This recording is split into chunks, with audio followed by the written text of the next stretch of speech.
Hi, I'm Mike Meiler, the sports editor here at the Niagara Gazette, and sitting with me is Winston Wilcox, our new-ish high school sports reporter, enjoying his first year in Western New York. Yeah, I am. Looks like the weather's starting to change a little bit. So the second winter season is officially starting to wrap up. So hopefully the weather will start to reflect that. You get warm enough soon enough, hopefully. Speaking of weather, obviously winter was closing, and with that we have to start naming our boys basketball and girls basketball and all winter sports players of the year before we can get spring going officially. So with that, we'll start right at the top. Who is our boys basketball player of the year? Boys basketball player of the year, I think it'd be hard to get around this, is Trevor Book. He had a fantastic year. He broke several records. I don't have them written down in front of me, but he just was a phenomenal all-around player for North Tonawanda. Helped bring them back to Buff State this year. Not many people gave him that chance, and he kind of was the man, with the plan to make it all happen. And, he had a solid surrounding team to help him get there, because teams throughout the season, both in the NFL and off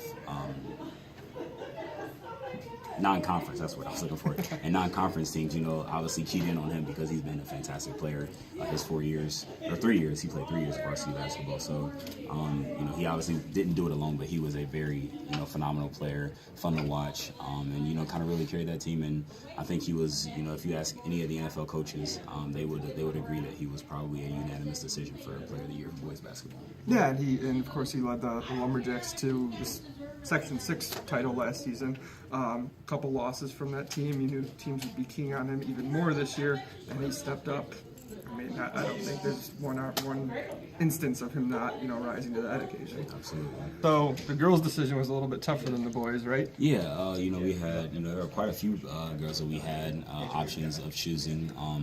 We didn't get a chance to get to see all of the teams play, so we would have liked to have a little bit more of a kind of a background to help us make that decision, but I think the decision that we chose was pretty solid, and we chose Riley Crum from Lewiston Porter as our girls' player of the year.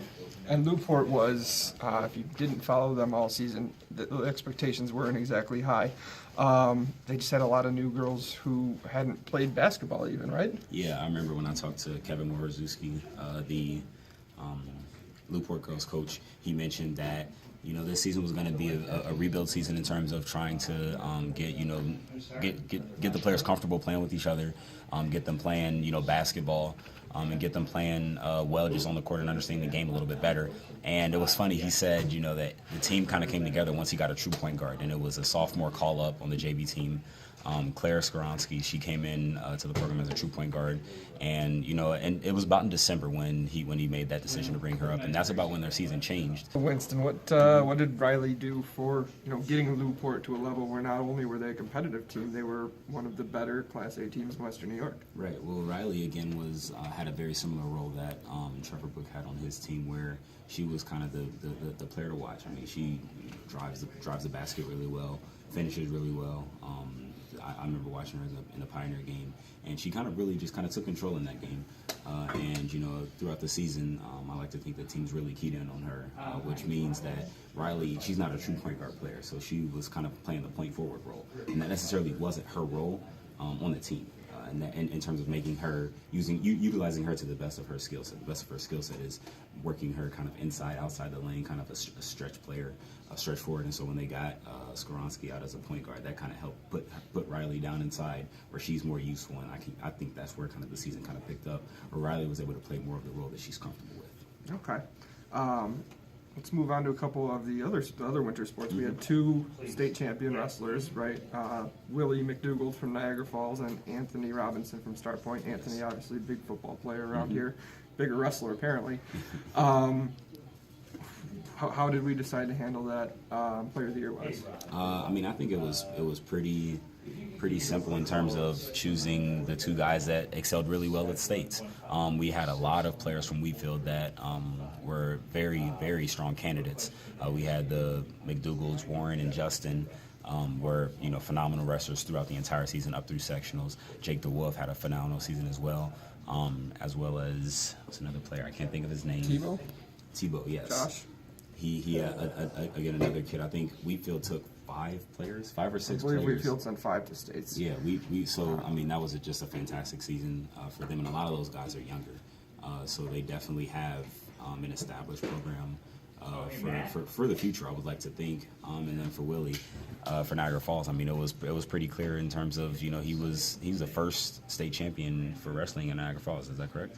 I believe that is what we've been told, at least, that he's the first state champion from Niagara Falls since the schools merged in 2001. So that's obviously a huge accomplishment, and he's just a sophomore. He's just a sophomore because he's a football player as well. I remember watching him; he's running back. So that I guess it's kind of a lot of a transition between wrestling and football because our two state champions in our area are both football running backs. So. All right, Niagara Falls. Willie's not the only big historic Niagara Falls athlete this winter. Joey Mombrea swimming was the first Niagara Falls swimmer to make states in a while, at least. I'm not too sure about that. I remember hearing and you saying that he had done really well in that he had a historical season.